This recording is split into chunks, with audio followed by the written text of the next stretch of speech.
A gente vai falar sobre a formação dos Estados modernos na Europa. Um assunto que, apesar de ser bastante batido e bastante falado, eu confesso para vocês que me parece algo bem difícil de se pensar. Afinal de contas, vem aqui comigo e pensem no seguinte: será que quando a gente usa a palavra Estado, ela sempre significou a exata mesma coisa? Será que quando a gente pensa em Estado, sei lá, na antiguidade egípcia, ela possui o mesmo significado do emprego desse vocábulo hoje em dia? E eu adianto para vocês que não. E mesmo num curto espaço de tempo, a gente já percebe alguns conflitos nesse sentido. Afinal de contas, a definição de Estado até o século XVI é bastante diferente de como a gente concebe hoje. A ideia de Estado, até ali, meados do século XVI na Europa, era a condição do reino, a condição do governante do reino. A ideia de Estado posterior ao século XVI, essa começa a se assemelhar com as nossas perspectivas. Pensa-se Estado a partir do século XVI como uma existência de um aparelho, de uma estrutura ou algo do tipo que independe do governante. E sendo assim, a gente vai ver a formação desse aparelho, dessa estrutura, que em teoria independe do governante, se consolidar no famoso absolutismo no ocidente da Europa.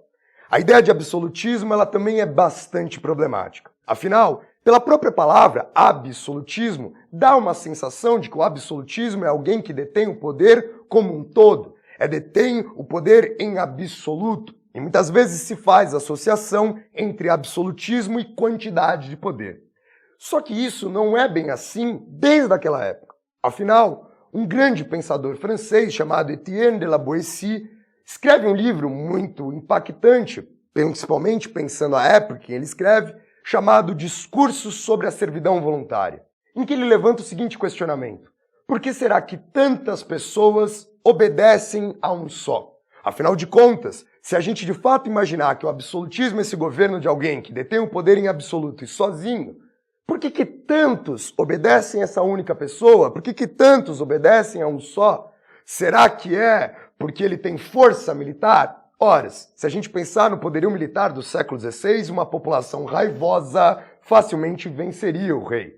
Será porque é pelo fato de que esse rei sabe mais, governa bem? Mas será que ele governa bem para todos? Será que ele governa de forma positiva para cada uma das pessoas desse reino? As próprias perspectivas religiosas que vão justificar o absolutismo, elas se consolidam posteriormente a essa época. Acontece que ninguém governa sozinho. A própria formação desse Estado, como eu disse anteriormente, depende de um aparelhamento. A gente vai passar a pensar esses Estados modernos a partir de uma série de composições e características. Formações dos exércitos, formações das burocracias, formação de processos que permitirão uma centralização de um poder, mas jamais, em hipótese alguma, uma pessoa só governando todas, porque detém, em teórico, poder absoluto.